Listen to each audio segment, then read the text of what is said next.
We still do 7 NUFC Matters show a week for free. But if you want to help support NUFC Matters, then there are a few ways of doing it. Hit the like button on each live broadcast and video. This helps the channel grow. Hit the subscribe button and select the all notifications bell so you don't miss a single show. If you want to help us financially, then you can join the channel using this button with the membership starting at $1.99 a month. Or you can drop us a donation in the chat using a super sticker.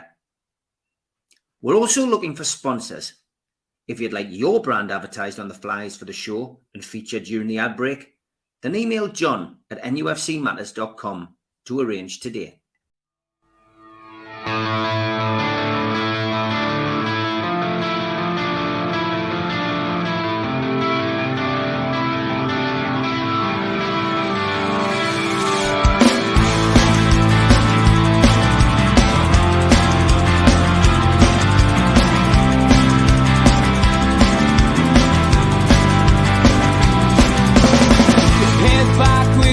Attack. It feels like I've been talking to myself again.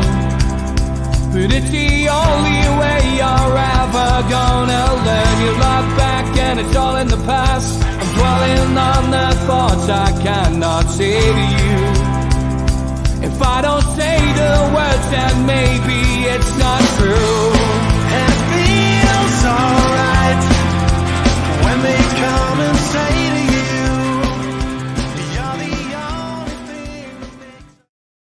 good evening, welcome along to NUFC Matters with me, Steve Ray. That is Talk of the Toon. How are you, Sid?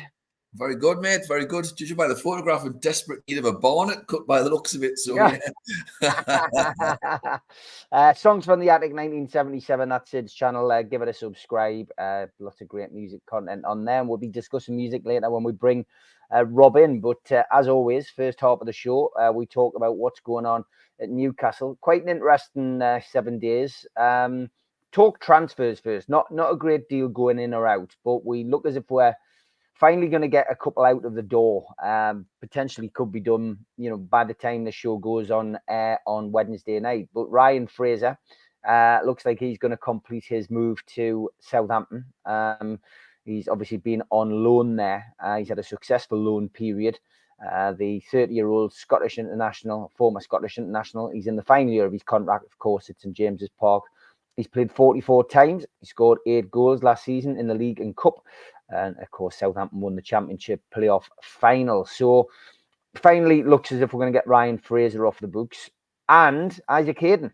It looks as if Newcastle are nearing some kind of compromise with the 29-year-old who is going to reach a financial settlement on the final 2 years of his deal. He was at Queen's Park Rangers last season. He's keen on remaining there, but there is interest from a couple of other championship clubs. So 2 more out the door, first of all, Sid. Yeah, Fraser, good luck to him. It's a couple of £1 million off the wages. I believe it'll be a free transfer by the sounds of it. But as I say, it saves us the cash. That's not a problem. And obviously works for both parties, doesn't it? It's obviously burnt his britches. It's clearly not coming back to Newcastle. Hayden, on the other hand, standing ovation whenever he comes back to Newcastle. Just a top pro, a great guy. Does nothing but sings the praises of our club and was professional all of the time. So just magnificent servant. So good luck to him. And any of these people, why is he not just going to do this, that, and the other? Listen, the guy's got a livelihood to sort out, Who in the right mind is going to just say, tell you what, I'm going to give away 2 years worth of wages and I'm just going to go on it free. You're deluded. So good luck to the lad. Nothing but good things to say about Isaac Hayden, and I hope he does really well in the future. I think there's a manager there as well in the future. He's got something about him. I really, really like him. So good luck to him. And it's probably going to save up to 5 million, maybe it's £4-5 million a year off the wage bill, which is great, along with those others who've already gone as well. So it can only be good. And don't get me wrong, it'll probably be spent elsewhere, but on wages, but it's good for us. So One deal that looks like it will be done this week, with Fabrizio Romano on Tuesday reporting that medicals had been booked in, is Lloyd Kelly. We spoke about him last week, of course. Bournemouth player who is described as a versatile defender, somebody who can play across the back four. This is a smart move by Newcastle. He's young, he's up and coming. He fits Eddie Howe's kind of, player format, if you like. He's the ideal player for Eddie Howe. He can train him, he can get him up to his kind of fitness levels and use him in the team next season. He's Premier League tested. So what's your views on that? That looks like that's pretty much going to be our first signing. I'm delighted on that one because it was only of the two of them, of him and Toon. He was, and it sounds like you're saying in here, in hindsight, it's not the case at all. He was the better option in terms of, don't get us wrong, you'd like to have got both, if I'm being honest, but he looked the better option because of the fact that he's lightning quick. He's really, really quick, which we do not have in the back four.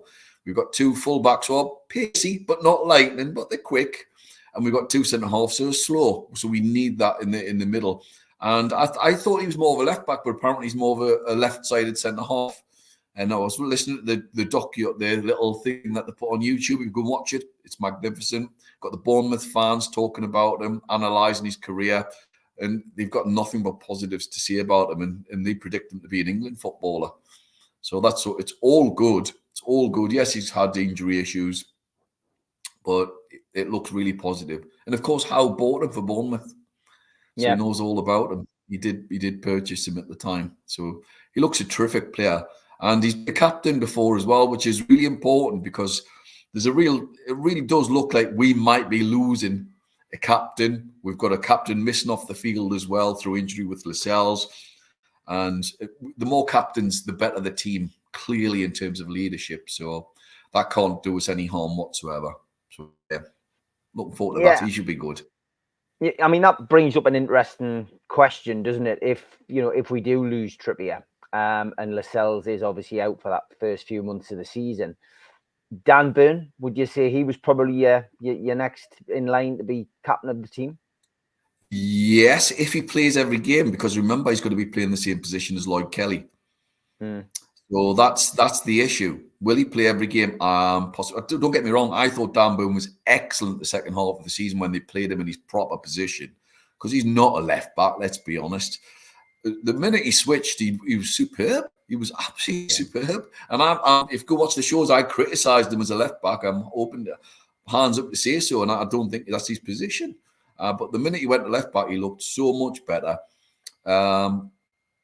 Does Kelly get ahead of him? Definitely in certain games. If we're up against a speed merchant, you've got to play the guy with pace, and that includes Botman as well, who's not quick. Maybe he's quick in the mind, but not quick on the ground. And that's all well and good in certain cases, but you've got to have a speed merchant in the back. You've always got to have a speed merchant for me in the back four. So this could pose issues regards to Botman in the long term. Is my perspective. So it's all good because it's a great headache to have. It is, it is a great headache to have, and we had plenty last year of the wrong type, so hopefully this year we've got a surplus of players, and Eddie Howe has to pick the right team. And of course, Kelly could play left back as well. Yeah, I don't want to see the young lad's career hindered by all of a sudden putting another player in his position, because he's got real potential. So bringing him in alongside Lewis Hall is you've got Lewis Hall. I mean, it gives us real strength and depth as well. Absolutely. Another name that's been bandied around this week and looks more likely. I know we've all talked about Mamardashvili, and there's still constant speculation about him. I want the song. I want the Mamardashvili song. I want it. It looks more likely that Newcastle are going to go and raid Burnley again, though. And it is somewhere we've been before, isn't it? We took Jeff Hendrick there, although less said the better. What about that? I forgot that we got Hendrick from there. Chris Wood came from Burnley. And of course Nick Pope. So Newcastle have got a history going back and forwards with Burnley. So it looks as if James Trafford, the 21-year-old goalkeeper, could be on his way to St James's Park as well. I haven't seen many other teams linked with him. And again, Chelsea, surprise, have been linked with him. But it looks like it's a done deal. He's really again someone who fits the remit, isn't he? He's 21 years of age, 6'6". Had his first season now, has his first season in the Premier League now, and a case of around about £16 million. I think Newcastle had bid. There was stories between 15 and 16 at the weekend, but again, looks like Newcastle might be making another smart move and another big acquisition, which I would guess paves the way for the exit of Martin Dubravka. Yeah, Dubravka, is it Celtic he's been linked with today? Yeah. Mm-hmm. Yeah, wow. I'll be amazed. I suspect he'll end up in Saudi, but we'll see. We don't know. Thoughts on Trafford? European Cups, though, might he? Might do really well and then get a move. Trafford's a funny one because I think it's down to context. If Trafford's coming in as a number 2 and Pope's perfectly fit, then absolutely great signing. I think, if Trafford's fully fit and there's no doubts, but personally, I think there are doubts if you've done both your shoulders in. As a goalkeeper, I'm not sure you're going to fully recover, is my honest opinion. And do I want to see Trafford suddenly coming in as the first choice goalkeeper in September if Pope's injured? No, is my perspective. And I would have spent the extra cash to go and get Mohamedashvili. And I know it's all well and good me saying that because we don't know what the budget is, but I would have pushed the boat out and gone for a guy who's the first choice keeper and maybe have Pope as the second choice, or sell Pope and then get the young lad in. Absolutely great then, because of the fact that the irony being, if we'd said a year ago, you've got Trafford in after the Europeans, everyone went, oh my God, did you see him in the Europeans? He didn't concede a goal. He saved the penalties. He penalty saved in the final. He was magnificent, and he was really, really great. And who's to say he's not going to be the next great, truly great keeper? Because he might well be. But I'm talking about now. And for the here and now, I think we need somebody who's literally going to be pushing Pope now. Because if Pope's injured, and there's a big chance, we've got to hold our hands up and say there's a big chance he's going to get injured from August to October, November. You've got to have somebody you're 100% confident with, because the fact that the lad's confidence would have been shot to bits, the fact that he was dropped halfway through the season, he had a nightmare at Burnley. And you go online, there's certain Burnley fans saying, I'll drive him to Newcastle. That never instills confidence. But that's not me slaughtering the kid, though, because there's a real chance he could be absolute, he could end up turning out like Pat Jennings or something. He'd be incredible. But for the here and now is my perspective. And I don't want to be in the situation like last year when we're getting players for the future and they're going to be great in a year or two's time. I want to see players who are going to come straight into the first team. I want to see upgrades straight away and then the first 11. So it's all down to that, really. If Pope's fully fit, absolutely great. What a cracking buy that could be, However, it's all down to Pope. It all comes down to Pope, actually, ironically, and not the kid. Yeah. So it's a strange one. It could be fabulous. He looks good on his feet, looks very confident with his feet. 6'6", he's clearly got physical presence. I've watched the clips on him. He's a great shot stopper. And he comes out of his box. So he's got loads and loads going from him. He's only 21, for God's sake. Goalkeepers don't really come at the prime. They're about 27, 28. So, he's got tons, he's got tons of time. It's just, we've seen a lot of keepers we all thought were going to be the next big thing at Newcastle. Jack Anick, for example. What was the other lad who we let go about a year and a half ago? Darlow, of course. Darlow, was another one. And then the lad that Freddie Woodman, who played for England as well. Fraser Forster, of course, as well. Now, Forster's an interesting one because I would be tempted to go and get him as the third choice goalkeeper. And he then covers that European extra position should we need somebody. Yeah. And he's still a decent keeper by the sounds of it. He's still able to do it, and he'd happily come and sit on our bench. And if we were to sell Sean Longstaff, for example, which is the other speculation, then you've switched a player out who's been through the academy, and it's not going to affect the club. And he's actually a decent third choice goalkeeper as well. Yeah, the rumours are still circulating, aren't they, about who could go out? I mean, the Miguel Almiron story, again, Fabrizio Romano this week on social media, pushing the story that Newcastle are still prepared to let him go. There are other suitors now looking at potentially signing him, as he had a reluctance about going to Saudi, but certainly looks like he could be the first what we'll call a big name out of the door, you know. Yeah, it doesn't look like he wants to go to Saudi, and that's fair enough. Absolutely, you should be going to wherever you want. It doesn't sound like he wants to go, but I think he's basically being shown the door, I suspect, in a polite manner, and he deserves a bit of respect as well. You know, he's worked really, really hard and done very well at the club. But we want to go to the next level, and he's not that player. So, yeah, good luck to him. But Miggy, I'll be surprised if Miggy's here in September. I'll be amazed. Kieran Tierney is one of Stu's favourite players. obviously being a Scotland fan, but you know, again, we're being linked with him quite heavily. I always feel that story's been generated by, you know, the agents. You know, by Stu, probably by Stu. Yeah, I never thought of that. Well, I mean, £10 million. He's you know, it's a cut down. It's a great price by the sounds of it. Would you? It's a great price. Would you see Newcastle bringing him in? I mean, he's a left back, isn't he? Would you see? He is. I'd be tempted to bring him in at 10 million if they got rid of Target. Yeah. Because Target's on £100,000 a week allegedly, so he's on massive wages. If they get rid of Target, I don't think it does any harm to bring somebody in like that, you know, in terms of the experience. But I just, again, going back to Lewis Hall, I don't want to see his career being hampered. Tierney's good, but then again, do we have to stretcher him on? You know, it's that sort of thing, you know. His injury record ain't great. So, yeah, I wouldn't be averse to it. Let's put it that way. I think he's a good player. I do rate him. You mentioned the budget before as well. I mean, I'm not sure whether you managed to catch the Ben Jacobs transfer show. I did, yes. What's your thoughts on that? I mean, there's a mixed bag of comments underneath the video, and he's adamant that the budget is around £60 million. I don't buy that. As I've said in the past, I think Newcastle will go big this year. I do. They may hold it off for a year, but I think they'll go big. They may hold it off now because of the Man City court case. But for me, the people forget we've got 2 lots of seller money that's not actually being accounted for in terms of the club accounts. So there's 50 million. You've got the Adidas thing. There's roughly, let's have a guess at 40. You know, there's 90 million.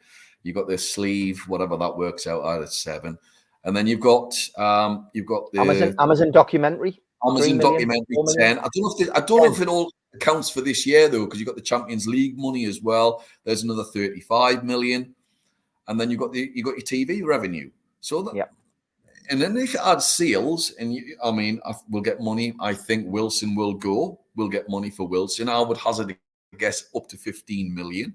I think we'll get maybe that for Miggy. If he goes, I think we've got nothing for Dubravka. I think he'll go for 0. I think we'll get nothing for him.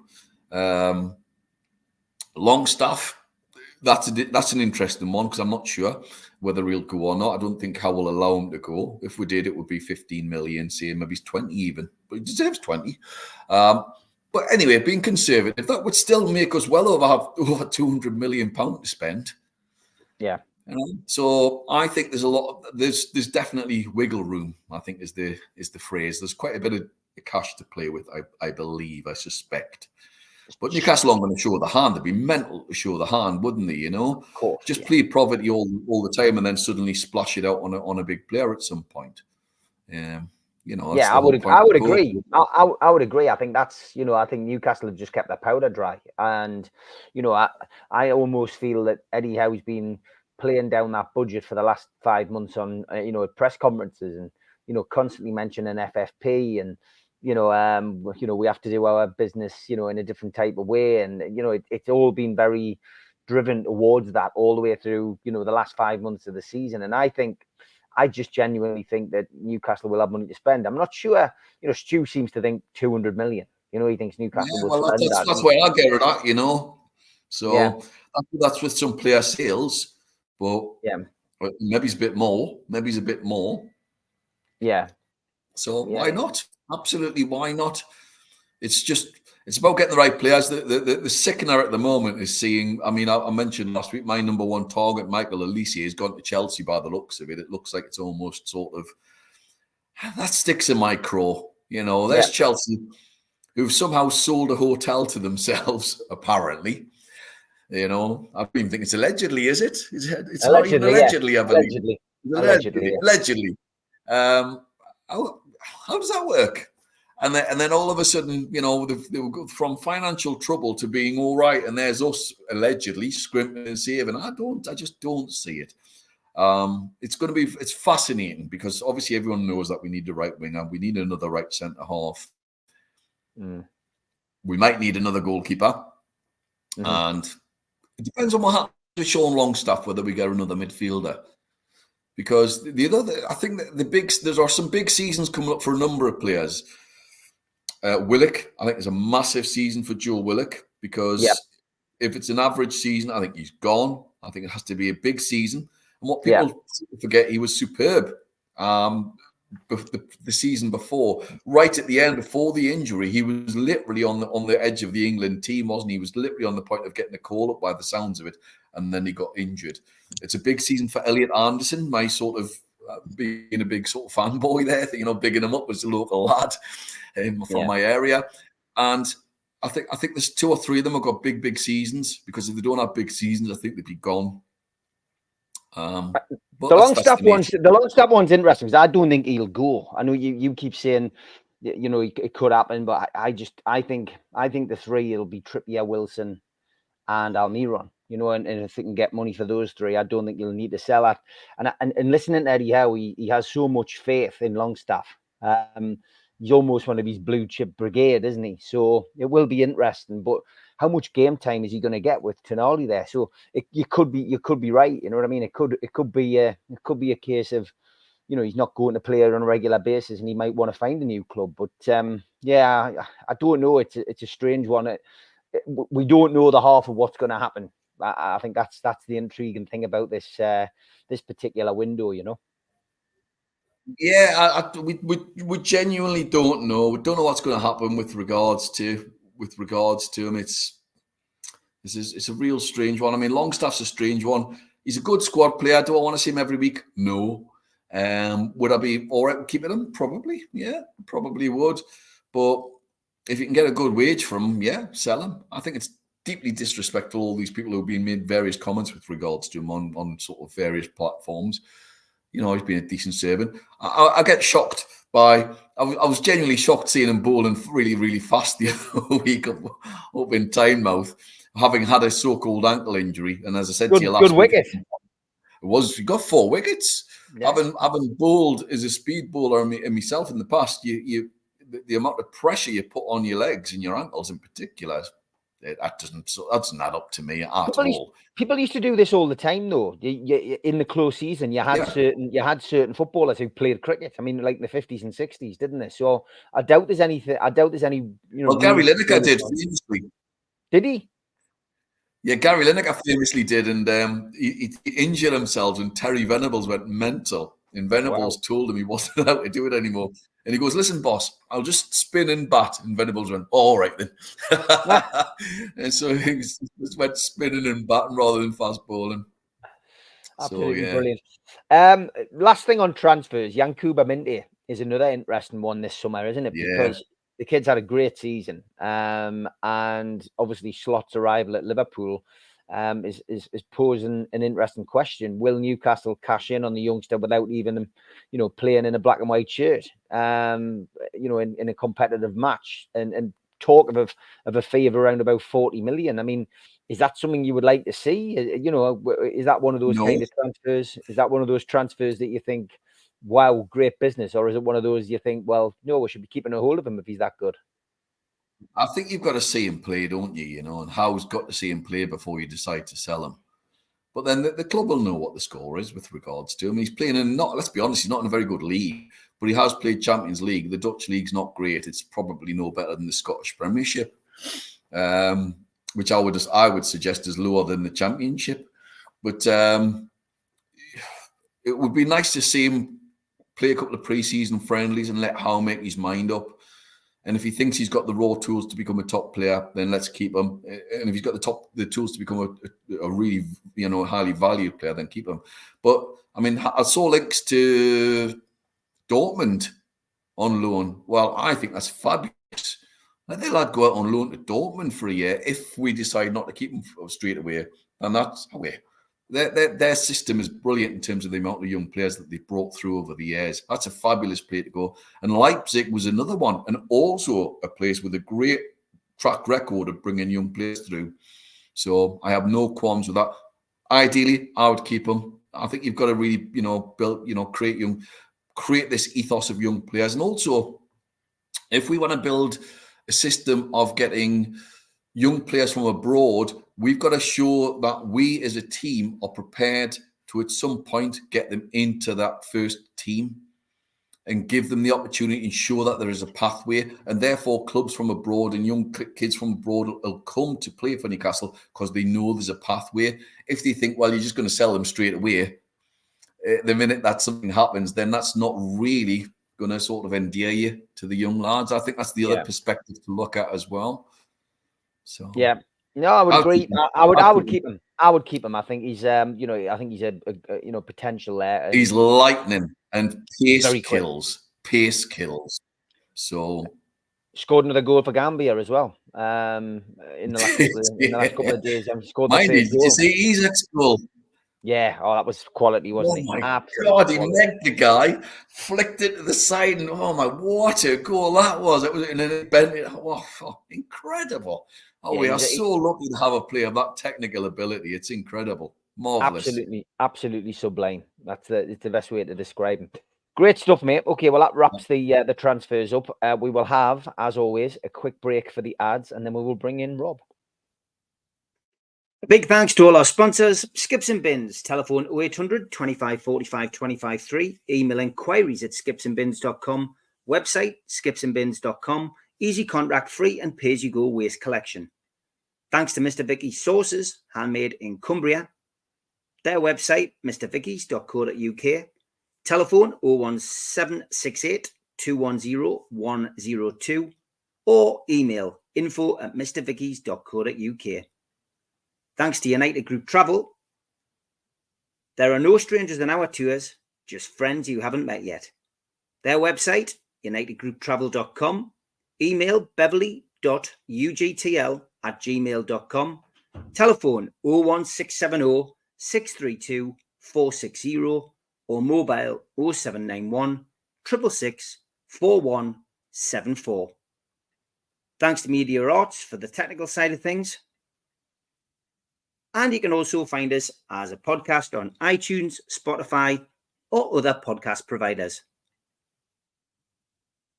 You can subscribe to the channel by hitting the subscribe button underneath this video.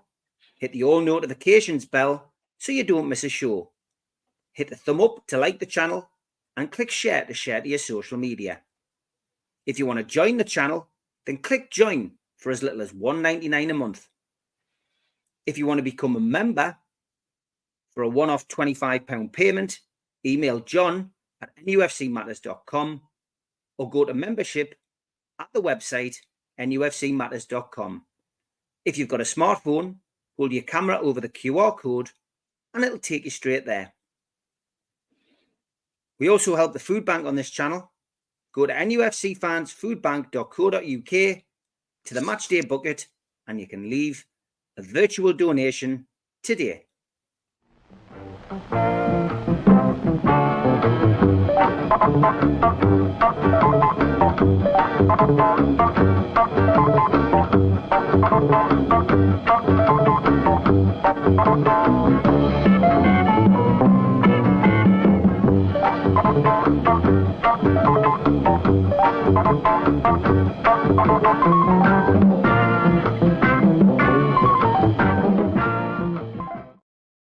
And it's a big welcome to Rob from Give Up the Ghost UK. How are you, Rob? Living the dream, Steve. You? Very good, mate. And I can see a wonderful album there. You've sent us as usual. Yes, I don't think we'll be reviewing this album today. It's a bit of a mouthful. But moving on swiftly, what album are you going to take us through today, mate? Susie and the Banshees. Oh, brilliant. Yeah, so it was a first compilation. It's 1981. Again, going on last week, people were asking about me about the Beatles. My new response is definitely Dear Prudence or Helter Skelter by Susie and the Banshees. It's the two Beatles songs that Susie covered, so a wee bit tongue-in-cheek there, yeah. So this was, Susie and the Banshees. Loved the band so much. You know how you adopted Martin Knopfler being a Geordie? We adopted Susie. She's goth. She's the queen of goth. Yeah, she was a part of the Bromley contingent. Steve, you'll know about that. Sorry, Sid, with Chrissy Hind and that, the group of them, a wee gang of them, during the mid to late 70s with the Pistols, that sort of following the Sex Shop, Malcolm McLaren's King's Road. So anyway, so you've got Susan Ballion, that's her real name. You've got John McGeoch and Robert Smith. Not a fan of The Cure whatsoever. I don't like his indie pop band, The Cure, as they're called. John McGeoch, much prefer him. I think he's Glaswegian. You've got Budgie as well. Steve Severin on bass, and Sid Vicious was original drummer, aka John Simon Ritchie, which Steve, I sent you a couple of pictures of. So there was one I played at the 100 Club with a Banshees tribute. It was the 40th anniversary of the punk festival. That was sold out at the 100 Club, so that was brilliant. So there was a picture with Sid drumming with Banshees at the Banshees' first ever gig, and then there's a picture of me drumming at the same spot at the 100 Club. So that was me. That was that one. It was sold out. What an experience that was. And there was another one there with Susie. Yeah, you see Sid Vicious there on the drums. I think that's Marco Pironi on guitar as well. Yeah, I just clicked that for the first time, Sid. You know that? I thought that's Marco. Yeah, Adam and Ant. Well spotted. Yeah, there's me there. That was brilliant. There was everybody was there. It was sold out. The Pistols experience were there. Temple Tudor was there, so I done sound checking for Temple Tudor. Very intelligent guy. After that gig, our keyboard player left. The next day, he was we stayed at Soho Square that night. The next day, he was jumped on a bus with Jazz Coleman and Youth. He now plays keyboards with Killing Joke. So that was what he done after that. So Roy Robertson, hats off to him, good guy. So anyway, we'll go into the songs now. Hong Kong Garden, again, as soon as you hear it, it's you don't forget, Oriental themed song about Chinese takeaways, basically simple and effective. I love the lyrics in this one. Chicken chow mein and chop suey takeaway. I love Steve Severin's bass on this. Really stand out. Steve Severin now lives in Edinburgh. Seen him about a few times when I'm down there in the Newington area. Top bloke. You got track 2, Mirage. It's more of a post-punk sort of. That's it, not punk. I'm saying post-punk. Again, brilliant drumming by Budgie. Budgie's called Budgie, but I think it's Susie's husband because he does this when he speaks. That's how he's got his nickname, Budgie. And if you watch his interviews, he does do that. Good nickname for him though. Yeah, but it's okay. It's sort of nifty guitar chords on this one. It deserves its place in the album, but a bit of a filler. I'm not too pleased with it. Staircase Mystery, I think it's off the Scream album. This is my favourite Banshees song. I love drumming to this song. I love it.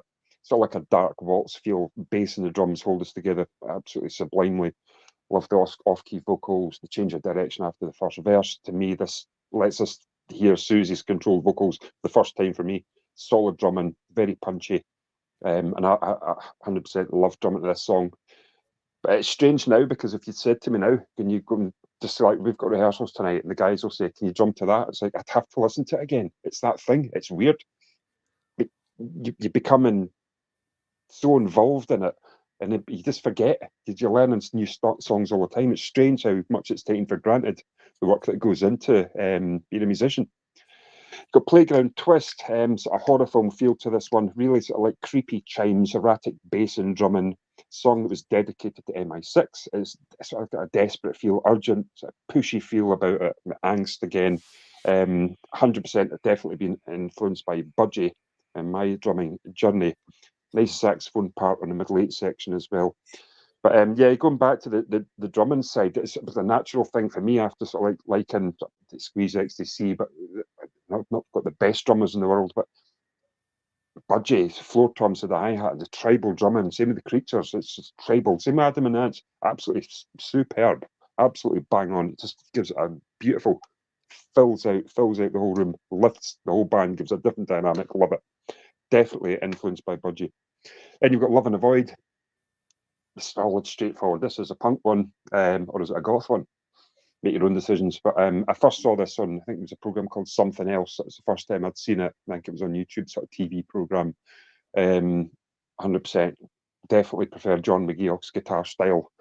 And after every single line in the song, she says, Nana.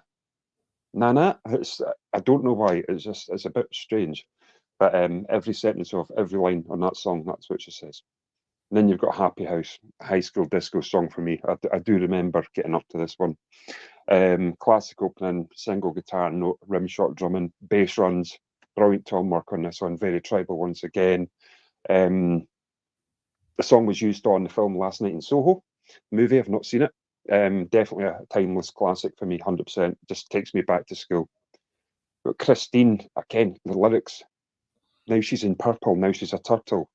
Disintegrating Christine, the strawberry girl, Christine, banana split lady.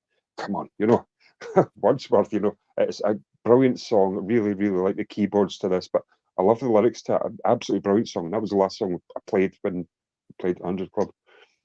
Then you've got Israel, this sort of that used to open this Nocturne that just sort of got re-released on Record Store Day at Albert Hall. I think it was 85, possibly, maybe before.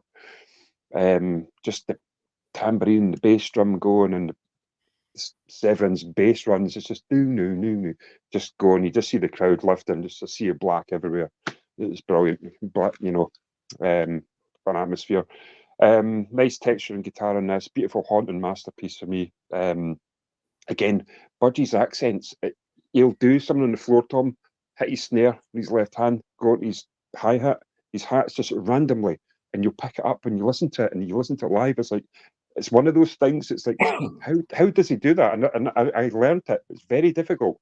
He sort of like reverses the kick from floor tom, snare, hi-hat rather than the other way around. But yeah, I nailed it. Proud of that as well. So then you've got Spellbound as well. Great song, brilliant lyrics. What's it? Following the footsteps of a ragdoll dance, we are entranced. Spellbound. Again, brilliant, great production on this one. It's one of those songs when I listen to it now, goosebumps. Absolutely brilliant song. Arabian Nights, don't watch the video. It's one of those tacky, dodgy 80s one where they're rolling about in the sand, but you can tell it's a studio with a backdrop sort of thing. It's really, really cringeworthy. Good song though. Again, texture and guitar, I love that. The offline bass runs, the perfect chorus again. Like I say, the video, stay away from it. Again, like I say, there's so many. This was like the first sort of compilation Banshees I've got. And you could have had other ones like Peekaboo, The Passenger, obviously Stooges, Face to Face, which was on Batman. The list goes on. And I'll just leave it with a recent purchase I got of my little show and tell, Banshees 81. Silver vinyl, brilliant BBC recording, soundboard recording, really, really good. I love that. Yeah, 1980, double album, absolutely brilliant, 10 out of 10. Simple, end off. Great stuff. All right, Sid, what have you brought us this week? Interesting, because I almost went with Juju. So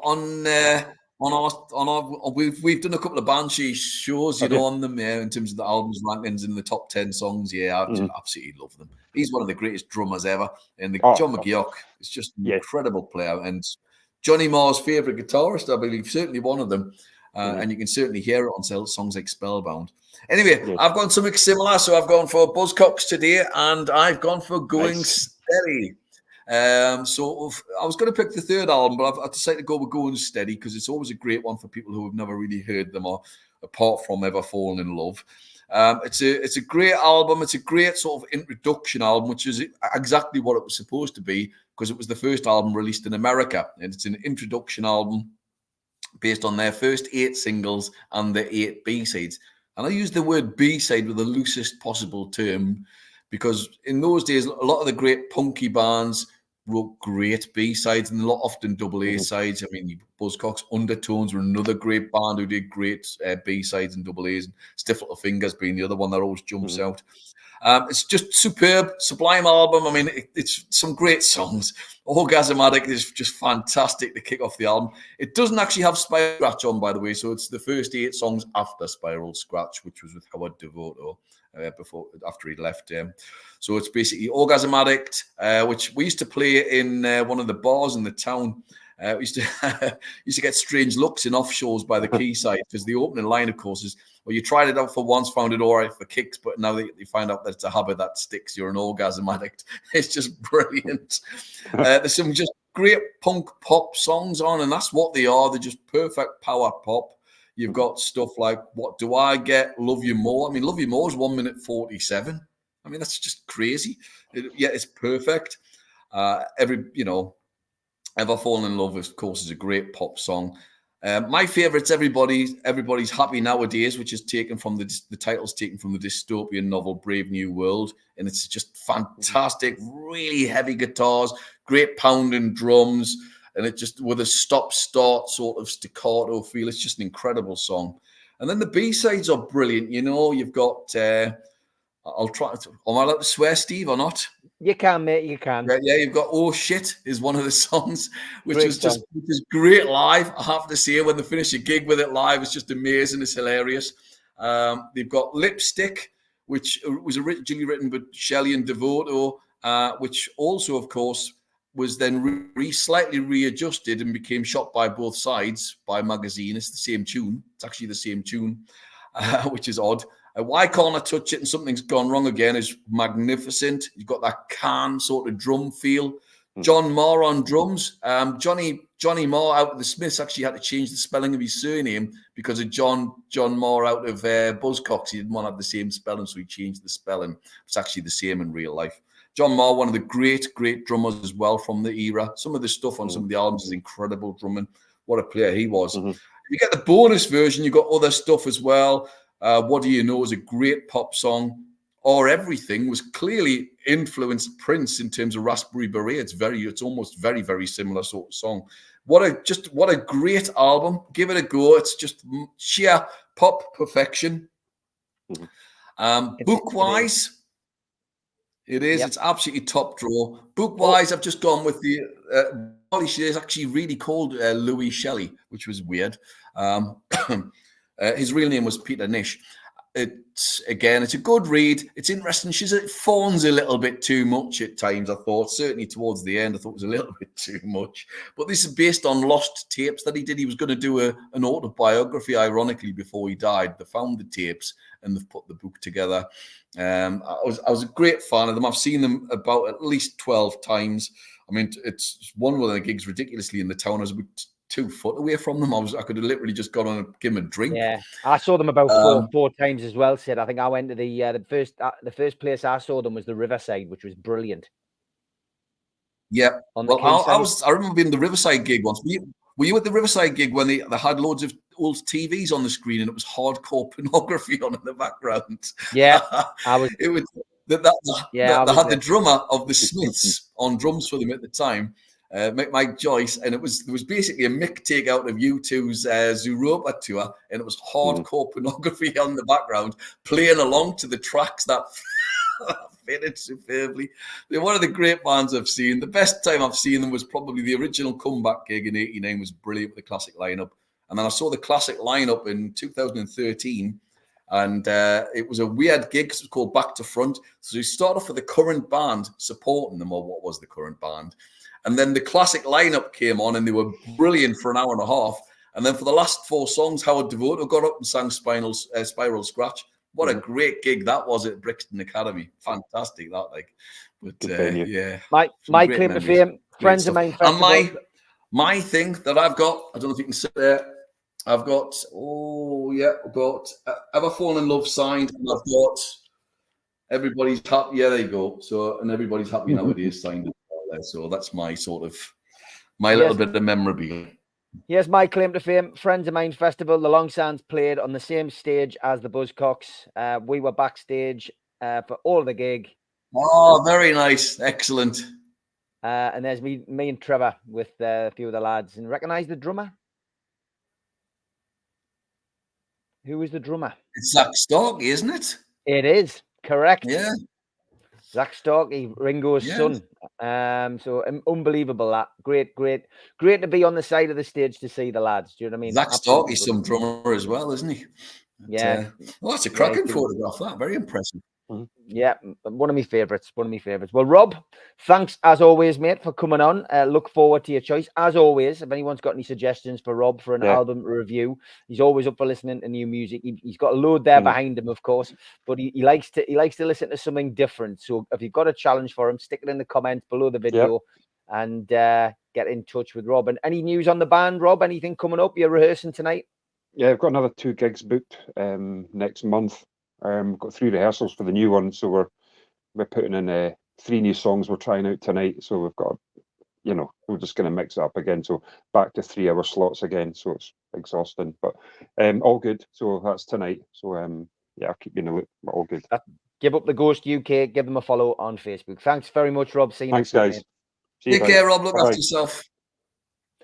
Great to have Rob on, as always. Nice to have that musical interlude. And we'll finish off Newcastle United again. 15 minutes of the cellar display to start with, I guess.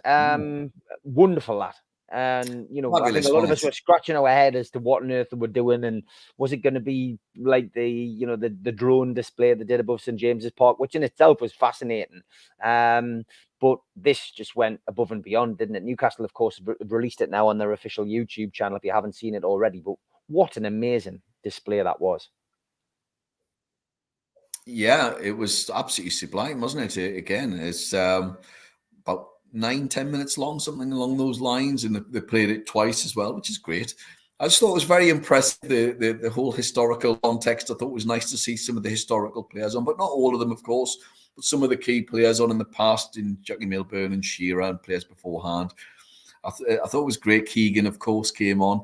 I thought the way that they built the whole thing up and that whole prestige thing with regards to Newcastle and the heritage, it was observed really, really well. And it was very tastefully done. I thought it was a really tasteful sort of thing. On the side of the Baltic, which is just great. What a superb little place that is as well in terms of the way that they did it. They can certainly use that on a regular basis, can't they? And the flower, number 9 flower, I thought was actually quite funny.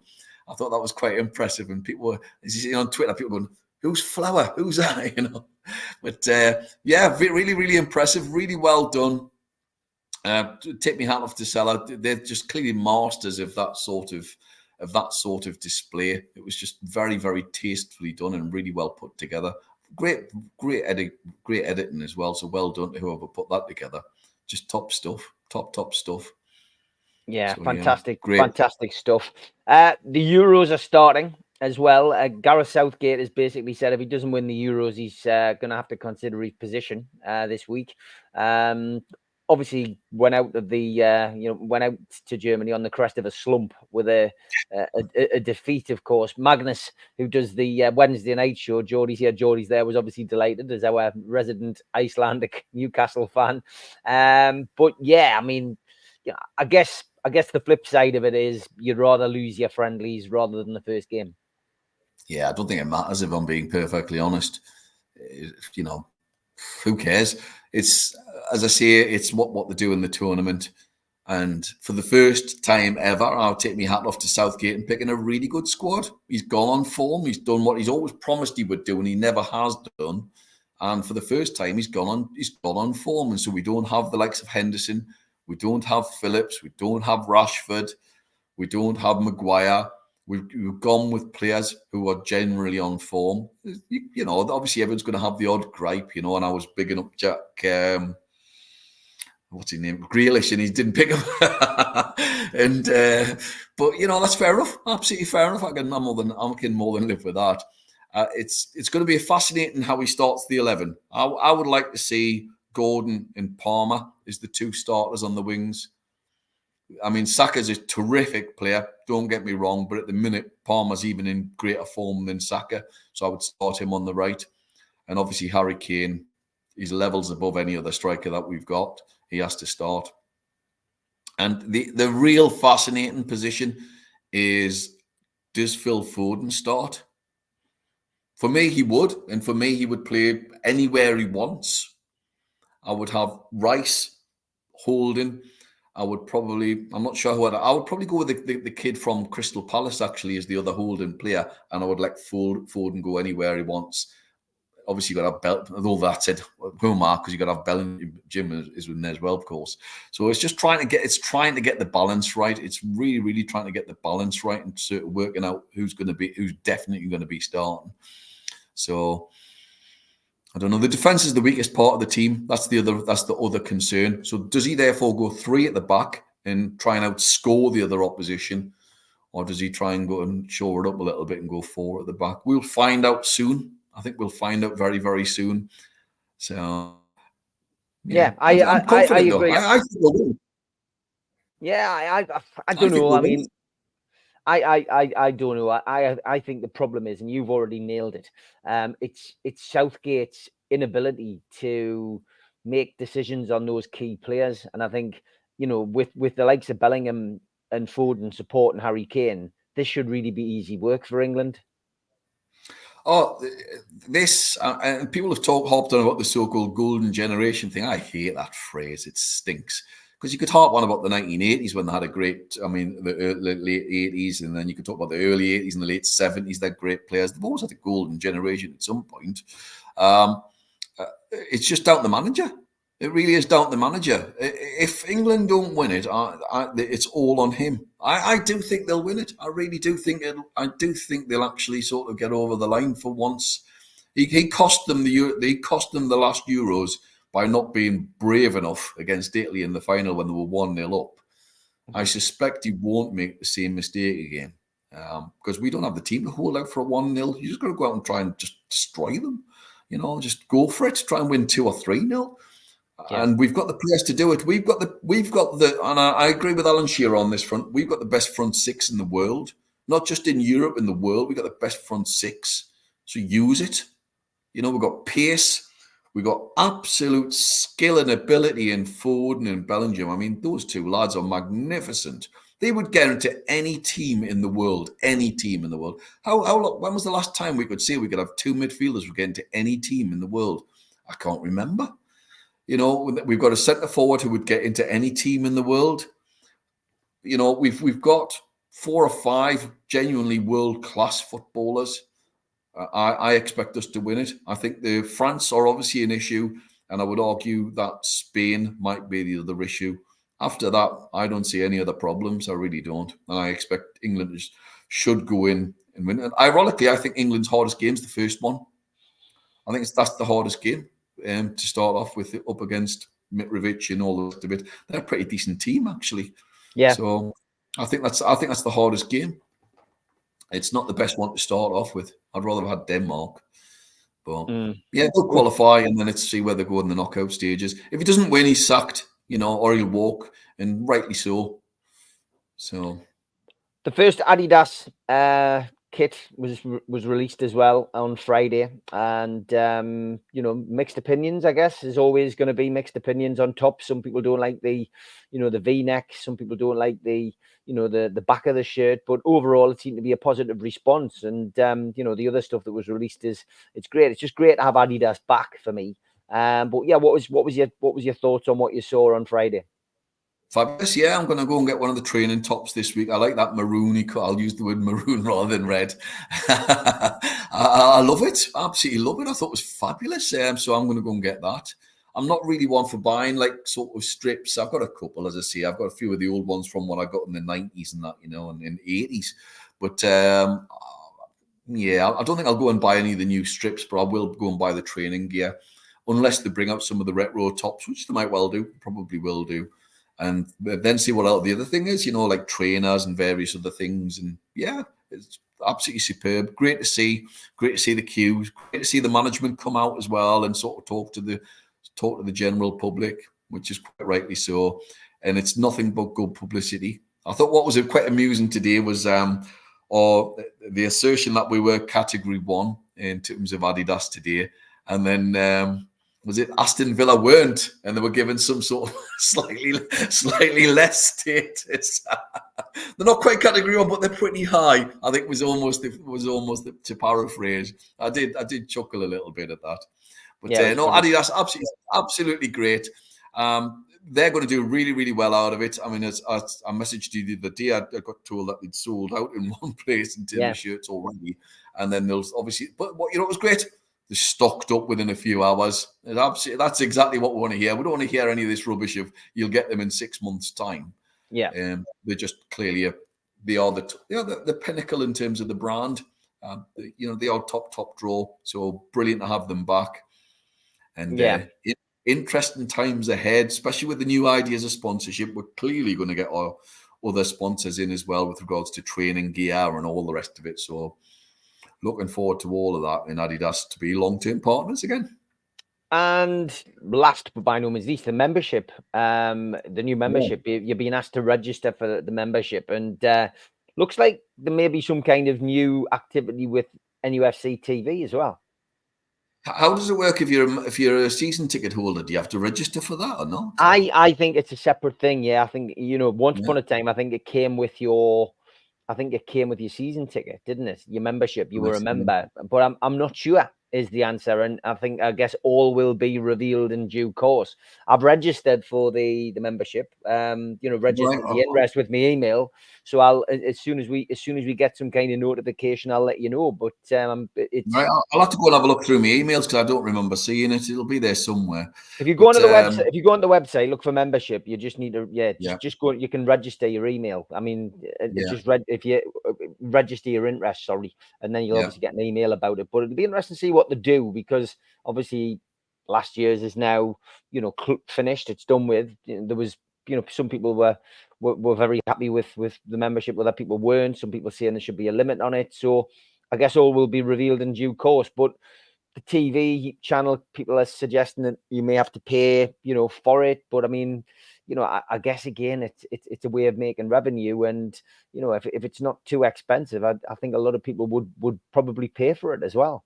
Well, Man United TV makes a fortune, doesn't it? It depends on what they offer, because I don't think they're allowed to show the whole games back, or they're certainly not allowed to show them live, which obviously is the way you really want it, isn't it? I mean, the 3 p.m. blackouts are an absolute joke, especially when on the radio. You can't even put blooming radio on and listen to it. It's an absolute farce. So I don't know what they're going to do. I really don't know what they're going to have on it. I mean, the membership obviously will be trying to get tickets for the games. I'm assuming they'll have like highlight footage packages and all the rest of it. They'll have interviews with the players. They'll do various different things. Yeah, that's fair enough. And I've seen that there's some sort of membership. And it's good I think it's good for the international fan in particular. I think would be my sort of take on it. But yeah, I'll register and see what the crack is. I genuinely haven't got a clue, is the honest answer. So I'm just whistling in the wind, because I don't know. Yes. So yeah. We will wait and see how that all turns out. But that is the end of another Talk of the Toon, another jam-packed show. Thanks to Rob, as always, for joining us halfway through to do his musical section. And Sid, we will catch up again next week and hopefully have another 1 or 2 players in. We'll wait. Yeah, interesting, fascinating how quick things turn. So yeah. So see you later on, folks. Look after yourselves. Have a good week, mate. Take care. You too, kid.